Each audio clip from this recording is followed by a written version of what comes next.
He is a really good sleeper. Problem was that he would never do an afternoon nap that was longer than 30 minutes. It involved more crying than I was comfortable with. Just doesn't seem to cry unless something's really wrong. For this sleep program that we're a bit gentler, we're better with the younger one. It gives us enough flexibility so if something goes wrong, we know how to correct it. Hi, today we're talking to Sarah from our community.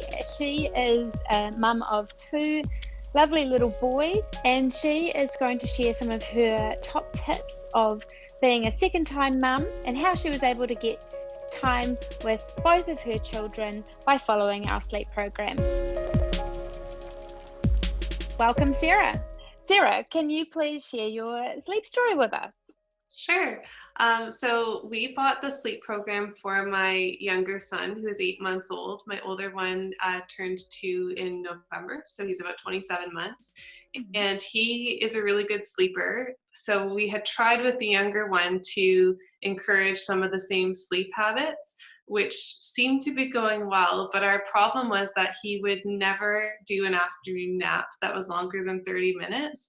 So the older one would go down, and the younger one I was just up with all afternoon. And that was definitely not working for us. And I wasn't super pleased with how we had gone about helping our older one learn how to sleep because it involved more crying than I was comfortable with.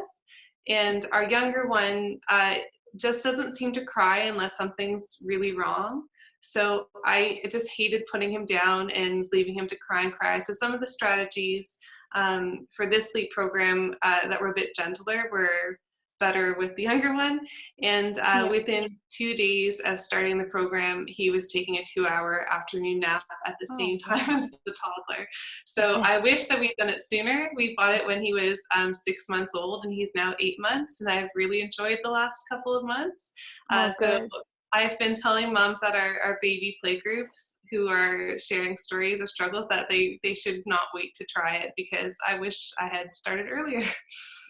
Yeah, it's super hard when you've got a toddler as well as a baby, and I think that's what was so great for myself, because I've only got 19 months between my two. So they would both, throughout from newborn, from when my second one was a newborn right through, they were both always napping for 2 hours in the middle of the day together. It just gives you time, because you've still got to wash bottles, or you've got to, do the washing, and you've just got time to yourself, have a cup of tea or rest, so it's just, it's well worth getting both of them down if you can. So, well, that's great to hear. And so for you, it was a pretty quick change then, I guess, with your baby. So he was 10 months old when you started?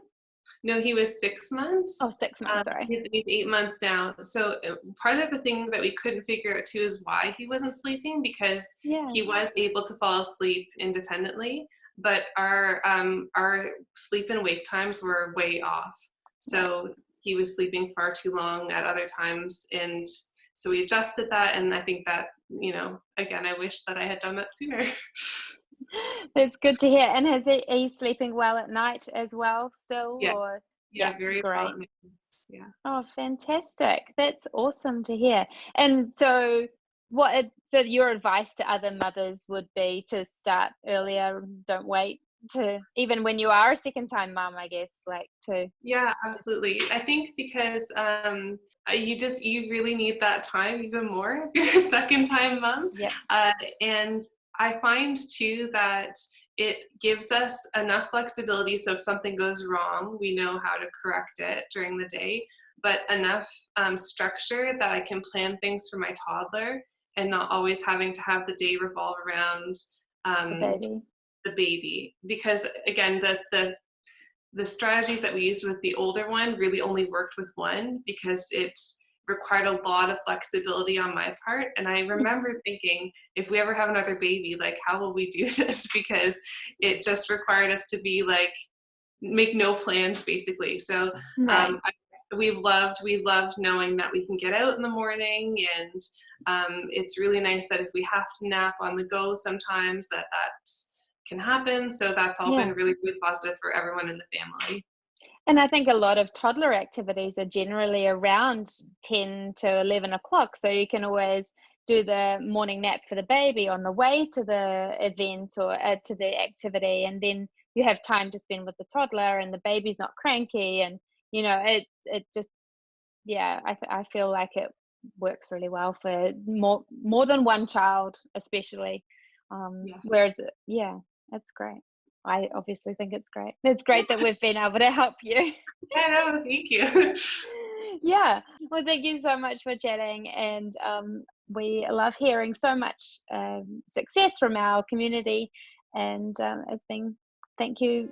It's been really great. Thank you very much. Yeah, thank you. Yeah, thank you for helping our family.